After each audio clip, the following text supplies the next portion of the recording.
Sup guys, Fat Archon here for another 40k review. Today I'll be going through and ranking each of the Khorne units to see who came out on top in the post-data slate Chaos Daemons Index. Demons as a whole are looking pretty damn good right now after that data slate. I actually just put out a video on that the other day, so if you're not too familiar with all the buffs we got, be sure to check that out. But yeah, Demons are probably looking the best we've looked all of 10th edition, and I think most people agree with me that Khorne's the best god overall. Now the other gods have great options too, don't get me wrong, but when you look at all our unit options, I would think all but one, wink wink, all but one like baseline usable. Most are downright competitive in my opinion, and I do think going forward, unless somebody's running mono god or something, I do think you'll see at least a few Khorne demons thrown in most Chaos Demon armies. As usual, if you haven't already, please consider liking and subscribing.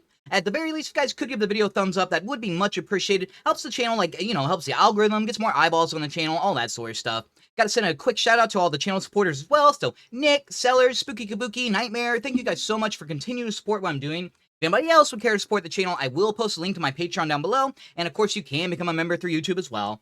With all that out of the way though, we got a decent amount of units to go through, so I'll hop right into it, and it looks like we're gonna start off with the Humble Bloodletter.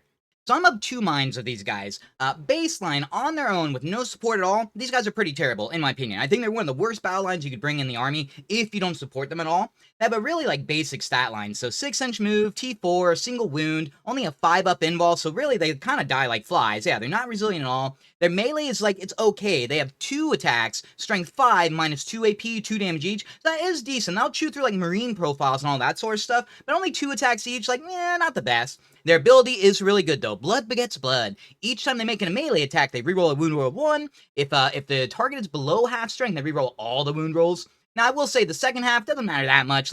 If somebody's below half strength, yeah, you're going to fish them off anyways. But the rerolling ones, that does have value, especially if you're attaching characters, Skulltaker, that sort of stuff.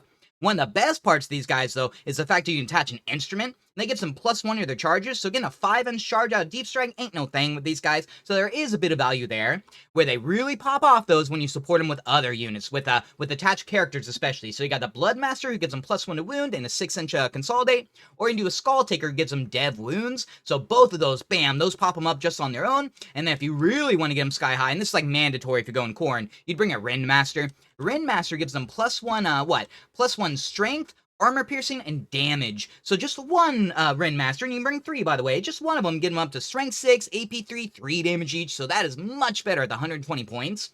So overall, like I said, so on their own, they're way too expensive. And if you guys can believe it, when they first came out, they were 160 points. When the index first dropped, these guys were 160 points, if you can believe it. But at 120, if you give them the support, yes, they're very much worth it. And I do run them in a lot of my Khorne lists. In fact, there's some of my key units. They have turned the tide of so many battles for me. Just one squad of them. Now, they are fire and forget. As soon as they get out there, they're going to die.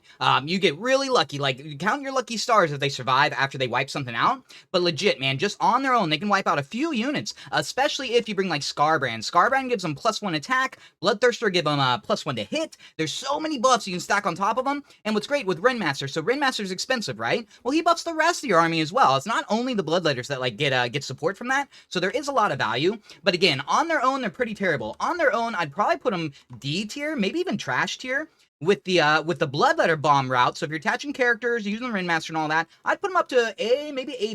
So I think what I'll do, I'll split the diff and just put them B tier. I think that's fair for them, because you do have to spend a lot to buff them up. You're putting a lot of resources, a lot of eggs in one basket to get them up to that level, but I do think it's worth it in most cases.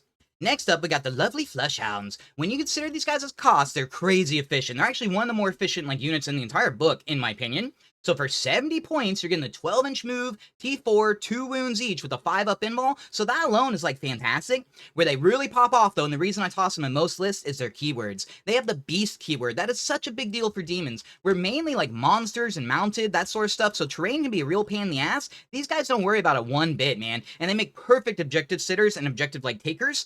With that 12-inch move, that means turn 1, you can get out in no man's land. They have really good melee too. Again, for the cost, they have actually exceptional melee for the cost. 3 attacks each, strength 5, minus 1 AP, 1 damage each. So already they're clearing out screens no problem at all. You buff that up with a Rendmaster, holy shit, they become one of the more efficient melee units in the game. Now, their ability isn't the best. Pouncing Hunters, they basically get a free heroic intervention. That's okay. It can help with movement and stuff, so it will come up from time to time. But again, usually I have these guys as objective sitters. I don't even want to take them off the objective. And in fact, to me, it's really important that they stay hidden and out of line of sight, and definitely don't get counter charge, that sort of stuff.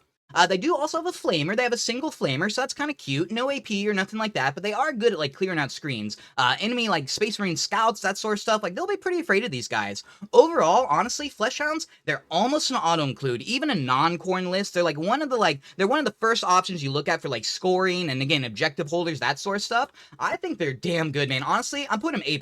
I think A+ is pretty fair for the Flesh Hounds. Again, when you consider that cost, like holy shit, man, some of the more efficient options that we have access to. Next up, we got the big boys, so Bloodcrushers. If you know anything about demons, or Khorne Daemons especially, you know about Bloodcrushers, and there's a reason for it. So yet again, when you consider the cost, these are some of, if not the, most efficient units in the book. They have an amazing stat line. So 110 points gives you 3 bases. They have 10-inch move, toughness 7, a 4-up save, and a 4-up invul. So that's awesome. They have a real save. That means if AP 0 comes at you and you have cover, you would go to a 3-up save. 4 wounds each with 2 objective control. So just on the stat line alone, like that's already amazing. On top of that, they have pretty good melee weapons, so they have 2 of them. They have the Hellblade, so basically just a Bloodletter, 2 attacks, strength 5, minus 2 AP, 2 damage each, so not bad. And then they have Juggernaut's Bladed Horns, so these have lands, so you get +1 a wound when you charge.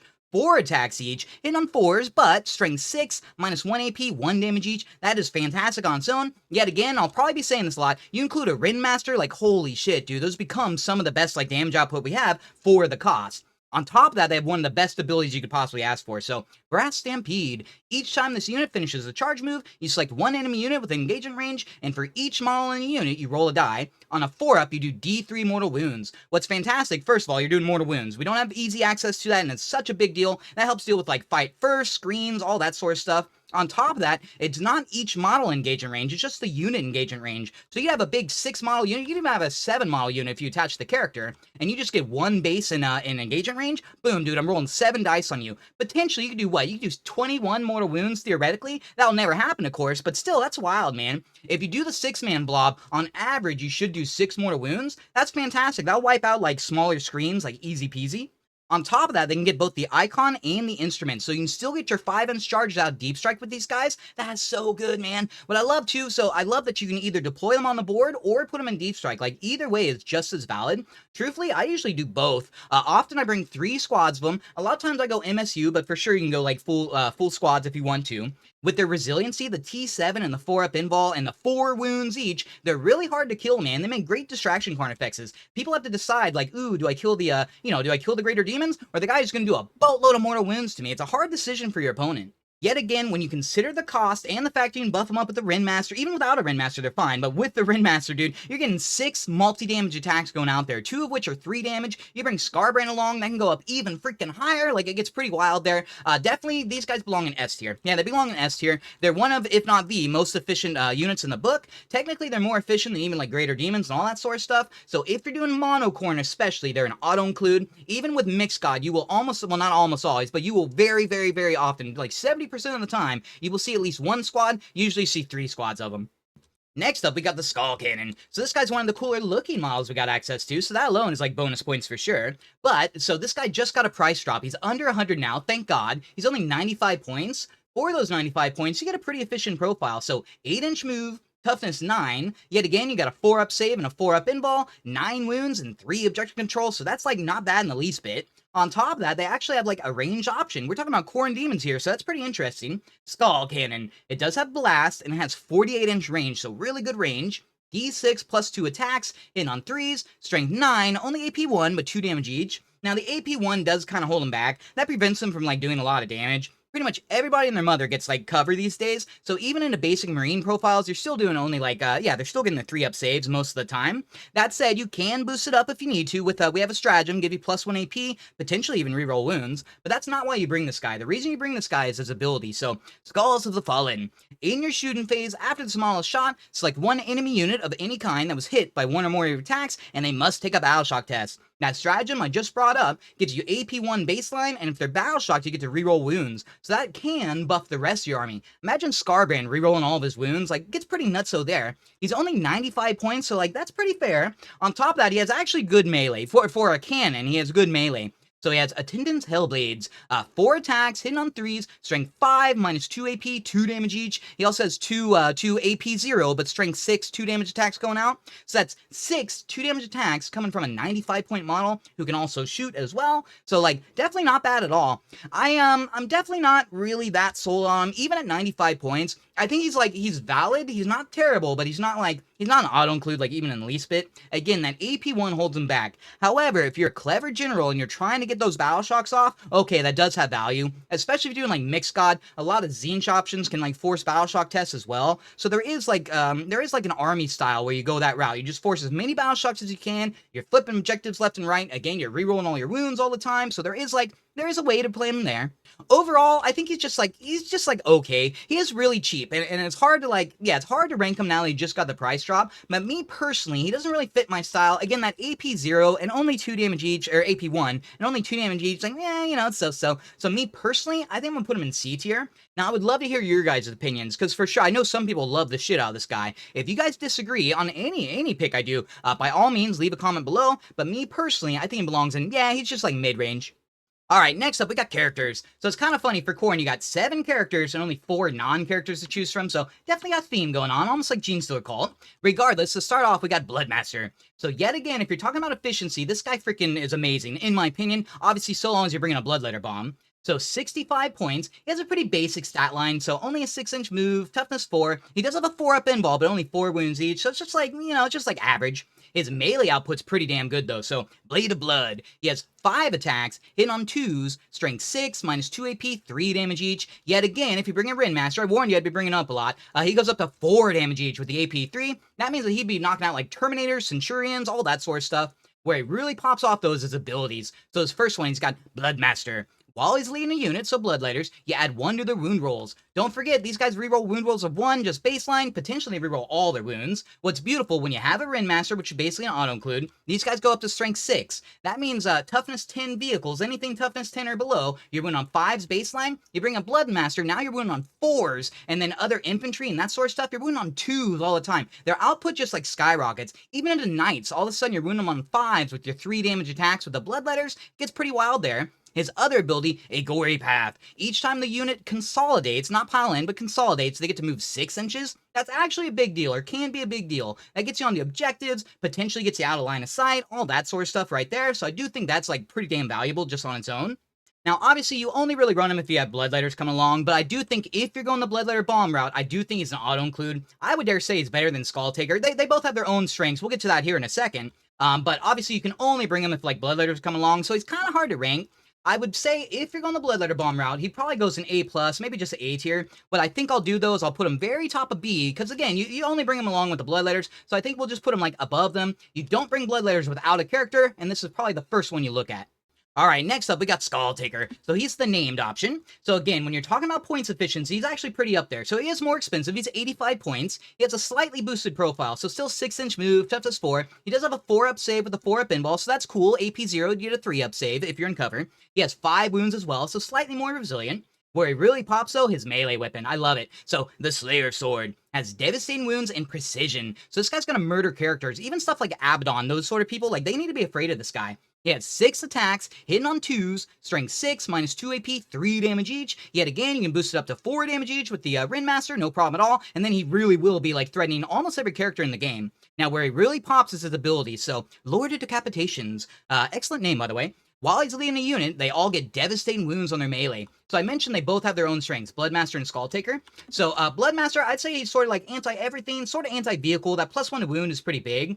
Where Skulltaker comes in, anything with a really good in-ball save. This guy's like exceptional at murdering. He gets the whole unit really good at murdering them. So Terminators, any of that sort of stuff that has really good saves, or just like 2-up saves, anything like that, that's where Skulltaker comes in. His other ability's pretty good too, so Skulls for Khorne. Each time this model makes an attack against a character, you can reroll both the hit and the wound. Yet again, man, you're threatening every character out there. On top of it, when he destroys a character unit, you gain 1 command point, so that's pretty awesome as well. I do think Skulltaker, they're pretty equal. Truthfully, what I do, I bring both. A lot of times when I'm going the Bloodletter bomb route, I just bring both of them. That way, whichever tool I need for the situation I'm able to bring in, you get your 5-inch freaking deep strike charge, like that's pretty huge there, very scary, very deadly. I do think Skulltaker, ooh, man, I'd say he's equal to the Bloodmaster, but, you know, there's not really room for it, so I'm just gonna put him next to it. He might even, and actually, you know what? I am gonna put him higher. Reason being, I have seen, like, GT lists, I've seen GT winning lists. People run this guy solo sometimes, and he's perfectly fine, man. He's an infantry, so you can move through walls and all that stuff. You just keep him, like, hidden behind terrain, get him to the middle of the board. He will be slicing and dicing any and every character that comes their way. Your opponent's gonna be very afraid of getting countercharged. Alright, next up we got Karanak. So another named option, you can attach him to Flesh Hounds. Whether you do that or not, you know, I guess we'll find out. For 65 points, he has a pretty okay profile. So 12-inch move with that beast keyword, so that's a big deal. Toughness 4, 4 up invul, and 5 wounds each, so relatively resilient. His melee is not bad at all, so soul-rending fangs. He has precision, 6 attacks, hitting on 2s, strength 6, minus 1 AP, 2 damage each, so not terrible, not terrible. The minus 1 AP could be a little better, but again, you can boost it with the Rendmaster.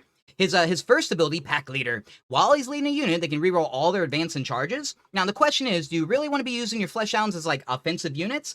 There is ways to do it. If you're bringing multiple Rendmasters, especially, if you're bringing, like, 3 of them, technically you can get these guys up to AP 3, damage 4 on your 70-point unit, I might add. This guy would get up to, what, damage 6, AP 4? So, gets pretty wild there. That said, you know, me personally, I usually run them, like, you know, just as objective holders, that sort of stuff. So it is a little questionable. His other ability is pretty interesting as well. So, Prey of the Blood God. At the start of the first battle round, you select one enemy unit to be your prey. Weapons equipped by this model's unit get the Lethal Hits ability, and each time you destroy your prey, you get to select a new one. So that's pretty awesome, man. Again, if you're going the offensive route, if you're doing that style list, which sounds really fun, to be honest, these guys are really speedy, really cheap, so that would be really efficient. I bet it's not nearly as bad as I'm thinking. That would actually have a bit of value to it. Lethal Hits, that means you can threaten anything, even knights, any stuff like that.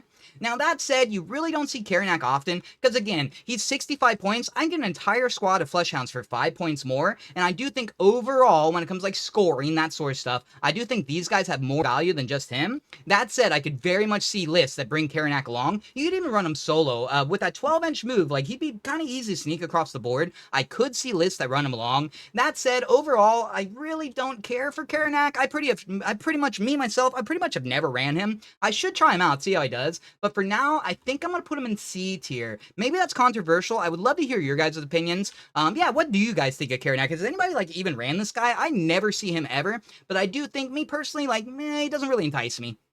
Alright, next up we got Skullmaster. So, you can attach this guy to Bloodcrushers, which is interesting. Do be aware, though, this guy's 100 points, these guys are 110, so for 10 points more, I can get an entire squad. So it is kind of debatable if he's worth it, but I guess we'll find out. His stat line's not bad. It's similar to the Bloodcrusher, but he has more wounds. So, 10-inch move, toughness 7, 6 wounds, and he does have 2 objective controls, so that's kind of interesting there. His melee is really good. Blade of Blood. 5 attacks, hit on 2s, strength 6, minus 2 AP, 3 damage each. He also, of course, has the Juggernaut's Bladed Horns, so they have the lands, 4 attacks, hit on 4s, strength 6, minus 1 AP, 1 damage each. Yet again, I'll say it a million times, you boost up with the Rendmaster, and for sure, that's the way to go, because he has his ability. So, Skullmaster's Fury. While he's leading a unit, each time they finish a charge, all of their Juggernaut Horns, they get devastating wounds. When those go up to 2 damage each, and you're getting 4 attacks with each model, if you're doing a maxed out squad, that'd be 28 attacks going out. With the dev wounds, that means you're threatening everything. It can be knights, characters, it doesn't matter. Even if they have invuls, it doesn't matter at all. He also has devastating charge, which debatably is even better. When his model's unit finishes the charge move, every enemy unit within engagement range must take a battle shock test. Potentially, you'd have like 3 enemy units taking their battle shocks. Yet again, we have the stratagem that lets you reroll all wounds. You toss that on top of the dev wounds that you potentially be getting as well. Like, it does add up there. Now, again, for only 10 points more, you could get an entire squad of Bloodcrushers. So it's kind of debatable if he's worth it. Where I think he is if you're going maxed out Bloodcrushers. So if you're bringing 18 of those guys, you already maxed out everything else, and you can get even more efficiency. Yes, I do think you, like, heavily consider Skullmaster at that point. What's cool, too, you gotta think, so you have your ability, the Brass Stampede, so you're rolling for the mortal wounds. He gives you an extra die to roll on top of that. It's not much, but does add up. Potentially, that's 3 mortal wounds extra that you'd be doing. So I do think Skullmaster, he's not at all an auto-include, but for certain styles of the list, if you're going maxed out Bloodcrusher, yes, I do think he's, like, not auto-include, but he's, like, heavy consideration. I think where I'll put him probably, I think he just goes, like, middle of B tier, because, again, you don't have to bring him along, but if you do, like, you're not really, like, screwing yourself either. Alright, next up, we're finally on the big man, so Rendmaster. I've been talking about him all video. How is he himself, though? So he is pretty spendy, 150 points. However, I think he's worth it, and I think it's, like, fair that they made him so pricey. He has a pretty good stat line, so 8-inch move, toughness 9, 4-up save, and a 4-up invul with 9 wounds. He also has 3 objective control, so not bad in the least bit. His melee is like surprisingly good. Attendance Hellblade, he gets 4 extra attacks, hitting on 3s, strength 5, minus 2 AP, 2 damage each. On top of that, he has Bleed of Blood. So this would be 5, strength 6, minus 2, 3 damage attacks as well. He would almost always be like buffing the target that he's going to hit, so you can basically always consider those both 3 damage and 4 damage each. So actually pretty deadly just on his own. Speaking of his ability, he has one of the best like buffs in the entire game, like hands down, one of the best in the entire game. Blood Throne. At the start of the fight phase, you select one enemy unit within 18 inches invisible. Until the end of the phase, each time a friendly Khorne Demon attacks that target, you add 1 to their strength, armor pin, and damage. You know what's beautiful about this too? It's not restricted to just a single model. Technically, you'd have 3 Rendmasters and you get plus 3 AP, strength, and damage to everybody. You get your Bloodletters up to what? Strength 8, AP 5 damage each on your 120 point unit. Like, dude, it's pretty freaking wild there. That's by far the best buff in the entire game. I would love to hear, if you guys have an opinion on a better buff, I would love to hear it. Abaddon has his reroll hits or whatever. I would rather have the plus damage and AP, like, personally. On top of that, he has Champion Slayer. Each time this model makes a melee attack that targets a character or monster, you reroll the wound roll. Each time you destroy one of those units, you also regain D6 lost wounds. Now, I will be honest, when I run this guy, first of all, I always put him in Deep Strike. I know he's like target number 1 for my opponent. I always put him in Deep Strike, and honestly, I put him like 17.9 inches away from my target. The last thing I want is this guy to die, so I keep him as far away as I can, keep him out of line of sight of like everything but the target I want to hit, and then next turn I do the Realm of Chaos, I put him back into Deep Strike, and I just do it all over again. The whole thing is I'm trying to keep him alive, because this guy is precious, man. Normally, most lists I see, for good reason, they bring just 1 of this guy, because he is really a spendy. If you bring 3 of them, that's 450 points of like model just for like buffage, so it is kind of questionable there. However, that would be like really fun and it'd be hilarious to like see on the table, so like somebody do it and tell me how it goes. Me personally, again, I always bring just 1 of them, but very much you could bring 2, maybe even 3 of them. I could see them in a lot of lists. This guy, he immediately goes to S tier. Yeah, like, I'm not sure I have to tell you guys, he goes straight into S tier. Now, is he better than Bloodcrushers? No, I don't think so, because he's not mandatory. He's just so good that, like, pretty much any list that brings a lot of Khorne, you guys should definitely consider him. He buffs literally your entire army. There's not a single model that, like, doesn't get buffed by this guy. He doesn't have any restrictions on, like, who it works on, any of that sort of stuff. For 150 points, yeah, dude, Rendmaster S tier all day, every day. Alright, finally, we're on the Greater Daemons. So to start off, we got Bloodthirster. This guy finally got a points drop, which was very much needed. He used to be more expensive than the Skarbrand, which is kind of silly. As he is now, for the generic Greater Daemons at least, I would say he's one of the best, next to maybe like Great Unclean One. His stat line is phenomenal. At 305 points, he's got 12-inch move with fly, so he can move over like screens, that sort of stuff. He has toughness 11, so anti-tank will struggle into him. He has a 4-up save and a 4-up invul with 18 freaking wounds and 5 objective control, so he's fantastic at like flipping objectives. He's fantastic at just like murdering anything. He could be a knight, like it doesn't matter. If he gets into combat with something, chances are he's going to murder it. He has a few different loadout options, but honestly, you're almost always going to go Great Axe of Khorne. Reason being, it has a really good sweep profile, and then obviously the strike is like exceptional too. The strike profile, it'd be 7 attacks baseline, hitting on 2s, strength 16, minus 4 AP, D6 plus 2 damage, so that's minimum 3, up to 8 damage each on every single attack that gets through. His sweep profile is exceptional. It'd be 14 attacks, hitting on 2s, strength 10, minus 2 AP, 2 damage each. Yet again, you get a Rendmaster involved, they'll go up to 3 damage each. Now you're taking out Terminators, like, you know, you name it, they're dead. But this guy's really fun, and what I would do pretty much every time, give him the enhancement, that gives him plus 2 attacks and plus 2 strength. So then his sweep is going to strength 12, 16 attacks each. Gets pretty nutso there. On top of that, he has a pretty good aura, so Demon Lord of Khorne. On top of just the Shadow of Chaos he puts out, he also gets +1 to hit to all of your friendly Khorne demons. So like Bloodletter bombs are especially going to love that. Even Flesh Hounds are going to love it. Bloodcrushers very much are going to love that. He himself, even when he's wounded, he will always hit on 2s no matter what. So that does have a lot of value to it. His other ability, Relentless Carnage, debatably is better. At the end of the fight phase, you can select one enemy unit within engagement range and you roll 8d6. For each 4-up, they take a mortal wound. So that's fantastic for like finishing off models that like, you know, only have a couple wounds left. I think it's amazing there, especially if they have like really good involves, anything like that. It's really hard to get like mortal wounds in most armies. I will say Khorne had pretty good access to it with our Bloodcrushers, and then this guy, yeah, I think it's pretty good. Where I really love this guy, he keys off Skarbrand like phenomenally well. I basically use him as a drop pod. Because he now has that 6-inch Shadow of Chaos, that means other friendly Khorne demons can come in within 6 inches of your enemy when they deep strike. I think like it's hard to even put a price on that. For 305 points, this guy is exceptional. He's almost an auto-include. He's right below being an auto-include. I want to put him in S tier. Ooh, you don't have to put him in every list ever. I think he belongs definitely A+, like very, very top of A+. I think it's like a fair place for him. I could definitely see him in S tier as well. As usual, I would love to hear your guys' opinions. I know a lot of people are like huge fans of the Bloodthirster. His model's sick as hell, by the way. But yeah, I think Skarbrand kind of edges him out. We'll see that in a second. But yeah, A+, I think that's fair for the Bloodthirster. Alright, and then finally, Mr. Skarbrand, the big man himself. So if you guys look at, if you like follow GT winning lists and that sort of stuff, he's basically in every single one of them, and there's a reason for it. Me, myself, I run Skarbrand in literally every single demon list. I can't recall the last time I didn't bring Skarbrand along. Reason being, dude, he is just such a murderizer, and he gives a really good buff to your army. So first of all, he has a similar stat line to the Bloodthirster. He does only have an 8-inch move with no fly, so he does have trouble like screens and stuff. Obviously, like rapid ingress has a lot of value there. He is still toughness 11 with a 4-up invul and 20 wounds.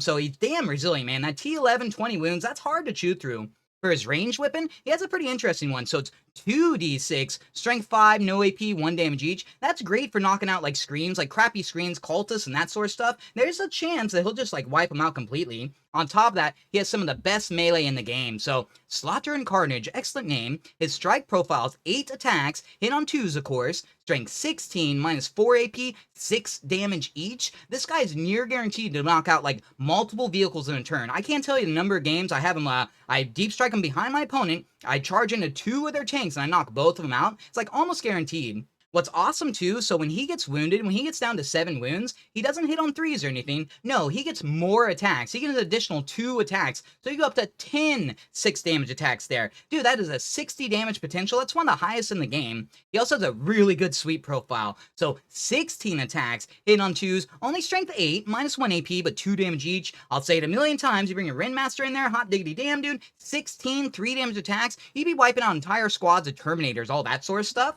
His abilities are where he really pops off though. So Rage Embodied, while a friendly Khorne is within 6 inches, excluding monsters and vehicles, so it doesn't affect himself, they add 1 to their attacks characteristic. So Bloodletter bombs, he's almost like mandatory if you're doing a Bloodletter bomb. So, you know, just toss in the Rendmaster and Skarbrand right off the bat and then just go from there. Because, yes, getting that extra tank, that's like a 50% damage boost just on the Bloodletters alone. Even the Bloodcrushers take advantage of it. Like, everybody loves that there. His other ability's, like, actually pretty good. It does come in clutch from time to time. Murderlust. While any unit is within 6 inches, so both friendly and enemy, anytime they want to fall back, they have to take a leadership test. If they fail, they have to remain stationary. So that does technically affect yourself. However, demons don't have any form of fallback and charge. None I can think of off the top of my head. So it's not that big a deal, man. If you're in combat, you meant to be there, or you're like stuck there no matter what. Again, this guy's an auto-include times like 9. I won't say times 10, times 9. He belongs on almost every single list. If you're unsure of what Greater Demon to get your army, maybe you're just starting demons or something, first of all, I'd look at the Great Unclean one. I do think he's like worth including most lists out there. But the second one very much should be Skarbrand, especially if you're going to run a lot of Khorne. If you like Khorne, you're going mono Khorne, anything like that, Skarbrand include like every single day. Don't even think about it. At 305 points, that is some of the best like damage output, really good resilience. He's going to scare the hell out of your opponent. He has the 6-inch Shadow of Chaos, so he like buffs the rest of your army. There's not a single thing not to like about Skarbrand. I think I am going to put him very top of S tier. I think it's fair. Maybe Bloodcrushers are technically better, but I think Skarbrand, first of all, the model's beautiful, and second of all, he runs like Distraction, he does murder. There's just like not a single thing not to like about Skarbrand. Definitely be tossing him in your list if you haven't already, guys. Alright, well that's the Khorne Daemons. I'm not sure if there's anything I'd want to change. Maybe Flush Hounds could go lower. I know that they don't do the most damage or anything, but you gotta think for like mission play, having a cheap like objective holder, countercharger, screen, whatever reason you need them for, I do think it's worth it, so I will keep them A+. Again, I would love to hear your guys' opinions. Not just for me, but for other people to know, man. Maybe somebody's like just getting into Khorne Daemons, or just Demons, period. The more info we can get out there, the better. So like anything that helps other people, like don't be afraid to share it at all. If you guys have any questions about any of the units, any of the tactics, any of that sort of stuff, feel free to ask me. I did put out a video, how to get the most out of demons in 2024, that goes over the strategy and all that sort of stuff. I'm actually really proud of that video. So if you guys are looking for like a Tactica or something, be sure to check that out. Either way, I hope you guys enjoyed the video. If you didn't already, please consider liking and subscribing. As usual, I gotta thank all the channel supporters. So again, Nick, thank you so much. Sellers, DJP, all you guys. If I don't say your name, don't think I don't love and appreciate y'all. If anybody else would care to support the channel, I will post a link to my Patreon down below, and of course you can become a member through YouTube as well. Either way, I hope you guys enjoyed this video. I do plan on covering the other Chaos Gods here soon, hopefully in just the next few days. Let me know who you guys would like to see next. Either way, best of luck out there, guys, and remember, death to the false emperor.